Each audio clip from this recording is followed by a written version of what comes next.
இருக்கிறார்கள். பல மக்களுக்கு, பல நபர்களுக்கு, பல மனிதர்களுக்கு கண் பார்வை இல்லை, கை கால் இல்லை. அவர்களுடைய உயிர் வெறும் மூச்சியாக தான் ஓடிக்கொண்டிருக்கிறது. அவர்களுடைய உடலில் பல ஆற்றல் அவர்களுக்கு அல்லாஹ் கொடுக்கவில்லை. ஆனாலும் அவர்கள் அல்லாஹ்வை நினைவு கூறியிருக்கிறார்கள்.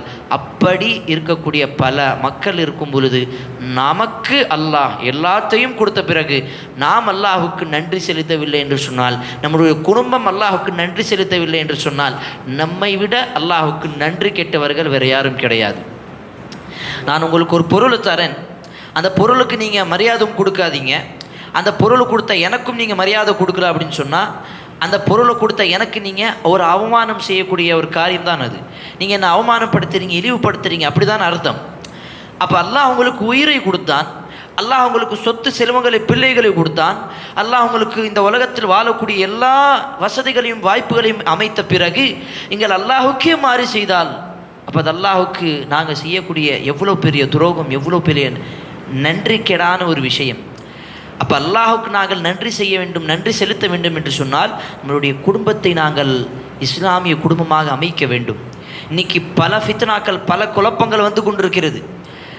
எல்ஜிபிடியாக இருக்கட்டும், போதைப் பொருளாக இருக்கட்டும், விபச்சாரமாக இருக்கட்டும், அல்லது பல மக்களுக்கு இருக்கக்கூடிய அந்த போதைப் பொருள், அந்த மதுபானம், இதெல்லாம் வட்டி வியாபாரத்தில் இருக்கக்கூடிய பொய், இதெல்லாம் சேர்ந்து ஒரு மிகப்பெரிய ஒரு ஃபித்னாவுடைய காலகட்டத்தில் தான் நாங்கள் இருந்து கொண்டிருக்கிறோம். இது நமக்கும் ஆபத்து, நம்மளுடைய பிள்ளைகளுக்கும் ஆபத்து. கணவன் சிறிது நேரம் லேட்டாக வந்தால், அல்லது சிறிது நாட்கள் தூரமாக இருந்தால், மனைவி எப்படி இருக்கா அங்கே விசாரிப்பது கிடையாது, மனைவியிடம் பேச்சுவார்த்தை கிடையாது. இந்த மாதிரி நிலைமையில் இருக்கும் பொழுதுதான் அந்த பெண்ணுக்கு இன்னொரு நபரிடம் இன்னொரு தொடர்பு உருவாகிறது. அப்போ இஸ்லாம் என்ன சொல்லுது?